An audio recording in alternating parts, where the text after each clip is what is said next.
Okay, right here, before the Big Bang, I'm going to use this rock right here as an example to make it easier to follow. So, before the Big Bang, you have a potential state. It's unmovable, eternal and unmovable. It's a potential state. That's before the Big Bang.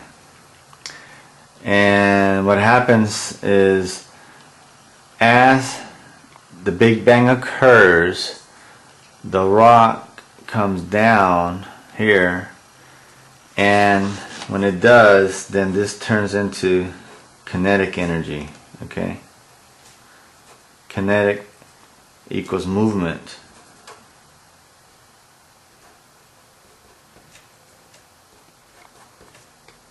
So here you have motion coming down. So here's the before the Big Bang right here. You have a potential unmovable position. And once the Big Bang explodes, motion comes down and kinetic energy is formed. Alright? So here's your before and here's after kinetic energy. So you cannot have you cannot have motion between here, because this is a unmovable position, an eternal movable position. Now, how does this work? Well, the way you look at it is like this. All the objects actually move through this position. Basically, what you have here is relative time. Relative time means you can have all types of objects existing and moving in different directions, different velocities, different speeds and all that at the same time. And what's really occurring is you have this, for example, let's say you have this object here going 500 miles per hour right here, right there. And so what's going on is this one, it just moves and it goes through time. And then you have this guy over here, and he moves through time at different speeds. The airplane at different speeds, different velocities. Some of them fluctuate. Waves, 256,000 miles per hour move. And so you have all these different objects just moving, and it has nothing to do with their movement with time. You see, the trajectory or the speeds or the velocity, whatever it is, cars moving, everything's moving all inside this universe through time. Relative time is basically having all types of objects going and passing through unmovable eternal time. Everything goes through at different speeds, different vibrations, velocities, momentum. It's just a bunch of motion occurring. And so it doesn't matter what speed or whatever, it just it makes no difference what speed it's going, because the speed has nothing to do with real time. It's just going through the eternal unmovable state. Right here you have a potential state, and it's just a rock standing on top of a hill. It's not moving. Before the Big Bang, you had this potential state right here. This is a non-moving position.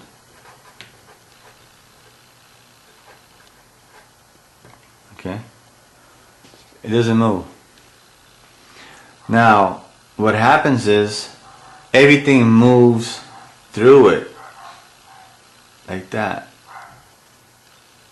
All the motion moves through it. So it never ever moves.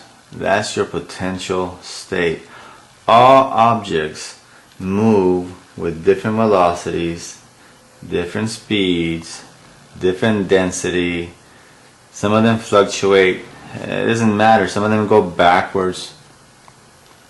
Some of them go forward. It doesn't matter. This is unmoving. This is before the Big Bang. This is eternal right here. This is non-moving time. Eternal time.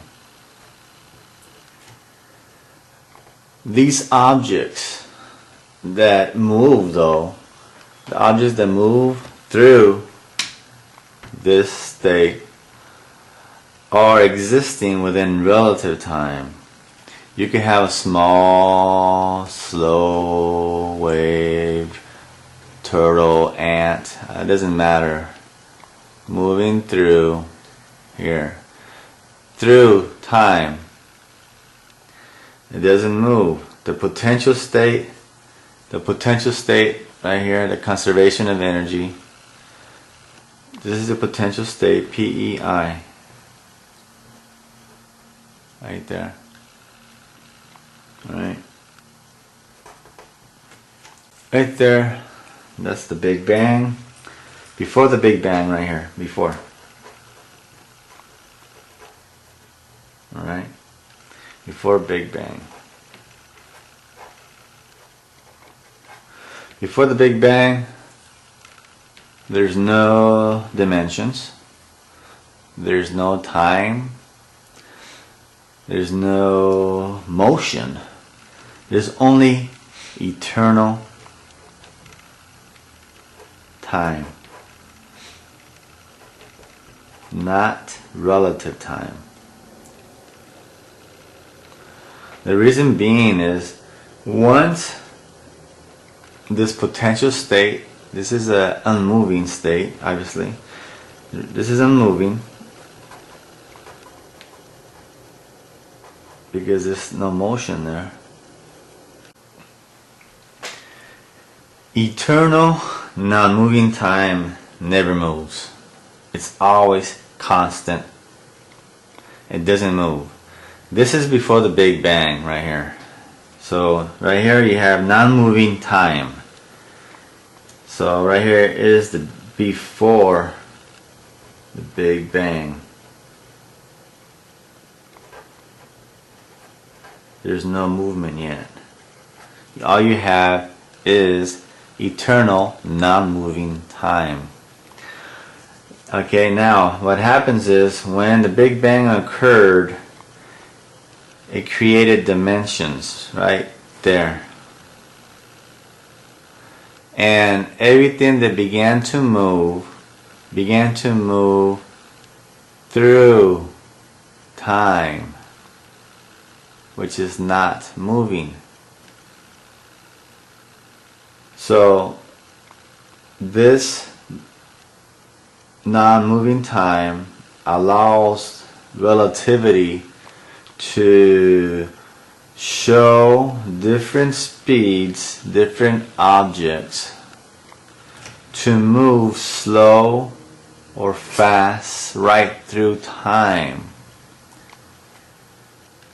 Eternal time stays the same.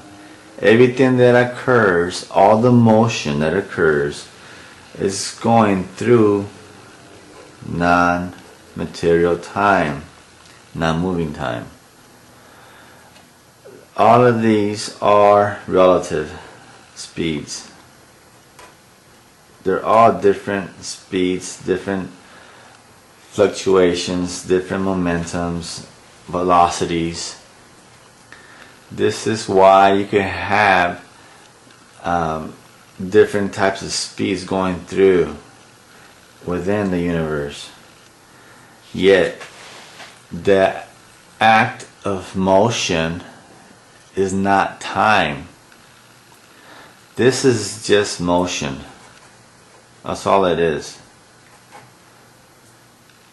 And this is just a dimension of because of motion. That's all it is. There's no time here, because each line, each movement from every object. Let's say this is a 5 mile per hour. This is a 5 mile per hour. Okay, here. So this one goes very slow, like this. Alright. This has not time here. No time is in here. There's not such thing as time in here. All it is motion and a dimension. That's all it is. So no matter how many objects go through, everything is going, all the objects are moving through eternal, non-moving time. That's where everything began. The reason we have different speeds and different objects moving within this eternal, non-moving time and creating relative time is because the time does not exist between here and here. It's the different velocities, it's the different momentum. It doesn't matter how it moves. Motion is just motion. It doesn't matter. Everything still goes right through here. If it goes back and forth, all motion, whether it's a particle or energy or a car or an airplane, it doesn't matter. It's all going through. It's going through time, eternal time. That's why we have relative time. Relative time exists within here, within the line. You have relative time here. All it is relative motion. This represents eternal time. And since we know that eternal time does not move because it's constant, then we say it's unmovable. Unmovable. This is your potential state. Potential state. Alright? This is where you have the Big Bang right here. Alright? Just pretend. This is eternal time. Here. And what happens is it doesn't move. And what happens is the Big Bang before, this is before Big Bang. Here. So, here you have an eternal, non-moving time. And then what happens is, you're going to, then at the Big Bang, once it exploded, here you had relativity right there. You see that? That's relativity time, relative time, right there. Here you have relative time. It came through eternal time, the unmovable eternal time. All objects go through eternal time. These lines represent objects. Every object exists within relative time because they are all moving at different speeds.